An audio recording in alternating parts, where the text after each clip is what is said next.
In this session, we're going to be reading a book about dragons. This book about dragons was written by an author whose name is T. Albert. There's his name down at the bottom of the front page. The author is the person who wrote the book.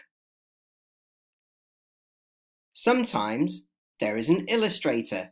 The illustrator is the person who creates the pictures. These pictures were created by this company, maleillustrations.com. Sometimes the pictures are illustrated by a person and their name would be there instead. So the author wrote the story and the illustrator created the pictures that go with it. Before we begin, what dragons have you seen or have read about in books, in films, or on TV shows? Were they helpful or were they scary dragons? What types of powers did they have? What were they able to do? Did the dragons hold treasure? Let's read the book and find out about dragons from different parts of the world. Let's turn the page.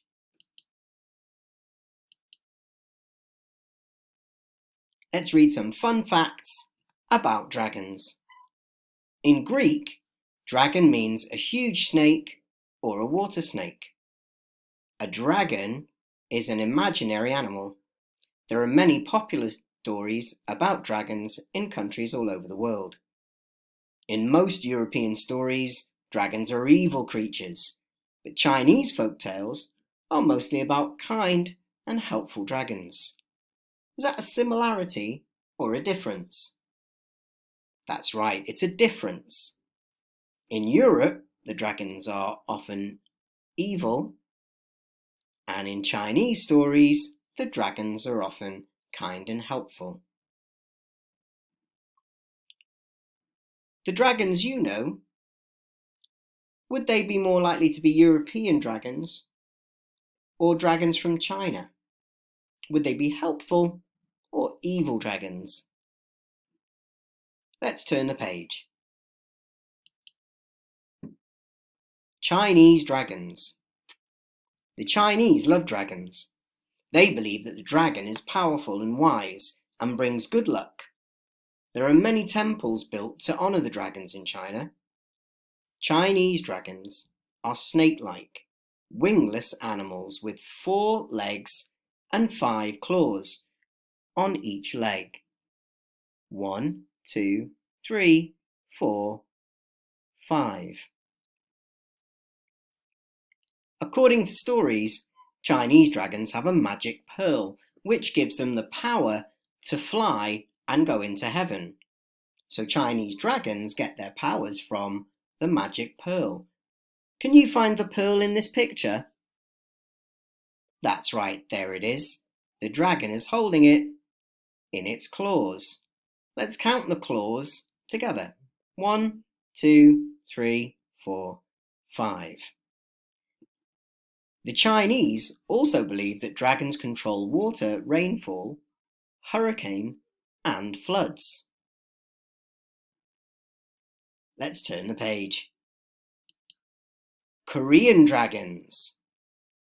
Looking at the picture, what similarities and what differences can you see between the Korean dragon and the Chinese dragon? Let's read and find out. Korean dragons are the most kind-hearted of all the dragons. A Korean dragon is a snake-like wingless animal with a long beard. A Korean dragon has 4 legs with 4 claws on each leg. In Korean stories, dragons are water animals which control water and farming. Let's count the claws. 1, 2, 3, 4. 4 claws on each foot. Let's count them all. 4, 5, 6, 7, 8, 9, 10, 11, 12, 13, 14, 15, 16. 16 claws. We can also count in fours. 4, 8, 12, 16. Let's see what's on the next page. Japanese dragons. Japanese dragons are large, wingless, snake-like animals with 3 claws on each foot. Japanese believe that dragons are water animals that control rainfall and water. According to Japanese stories, dragons were first born in Japan. Dragons are very popular in Japan and are used in a lot of art, music, and architecture. This is a very long dragon. Let's have a look at the next page. Indian dragons. What differences do you notice about this picture and the pictures that we've already looked at? That's right. This dragon looks like a snake with a human's body on the top.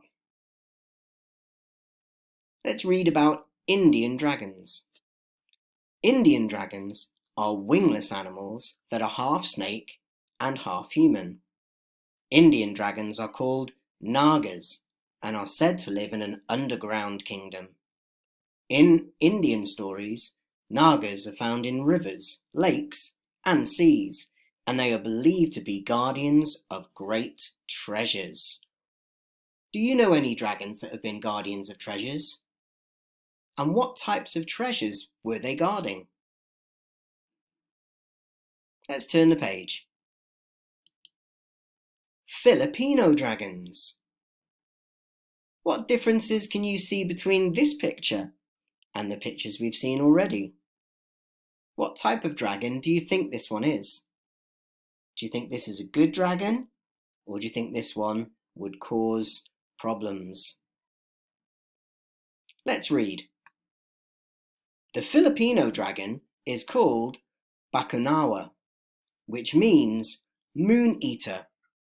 According to an ancient story in the Philippines, Bakunawa is a snake-like dragon with whiskers, 2 pairs of wings, a red tongue, and a mouth as big as a lake. In the story, the Bakunawa lived in the sea and would rise out of the water into the sky and eat the moon. Thus, the Filipino dragons were believed to be the cause of eclipses.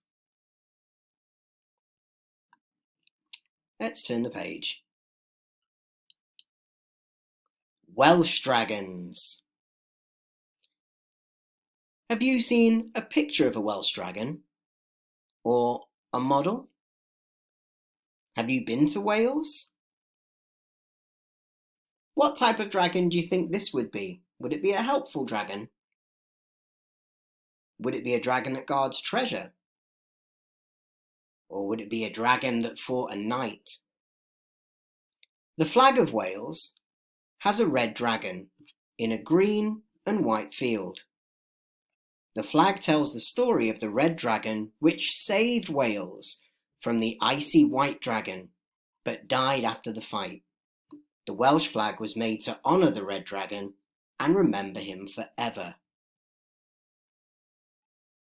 So the Welsh dragon saved Wales. He was a very helpful dragon. Let's turn the page. Greek dragons. What do you notice about this picture? That's right. This dragon has lots of heads. Let's count them. 1, 2, 3, 4, 5, 6, 7, 8, 9. The most famous Greek dragon was the Hydra, which was killed by the Greek hero Hercules. The Hydra was a 9-headed snake-like water dragon with poisonous breath and blood. It had the power of regeneration. It grew 2 new heads for each head that was cut off. In this Greek story, the dragon was killed by Hercules, who burnt its neck stumps to stop any new heads from growing. Have you seen a Hydra in a book or a movie that you've watched? What type of dragon was the Hydra? Let's turn the page. English dragons. In most English stories, dragons were evil animals. They lived in dark caves, guarded great treasure, and fought with English knights. English dragons have 4 powerful legs and claws, scales on its body, huge wings, and a sharp tail. They have fangs, poisonous breath, and breathe fire. Let's turn over. Russian dragons. In Russia, a dragon was believed to have 3 heads, which could grow back if cut off. Can you think of any other mythical animals whose heads grew back if they were cut off? In popular Russian stories, dragons were green, walked on 2 back paws, had small front paws, and breathed fire.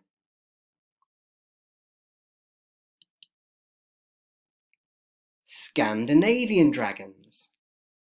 The most evil among all dragons is the Scandinavian dragon, Nidhogg. He is a huge, multicolored, wingless dragon who lives underground. In the Norse story, this 30-foot snake-like dragon keeps eating the roots of the world tree, Yggdrasil. This is dangerous for Earth because this is the tree that keeps the universe safe. What do you notice about this dragon? That's right, he's got lots and lots of legs. Let's count. 1, 2, 3, 4, 5, 6, 7, 8, 9, 10, 11, 12, 13, 14, 15, 16 legs that we can see. Let's turn the page. Bhutanese dragons. The Druk is the thunder dragon of Bhutanese stories.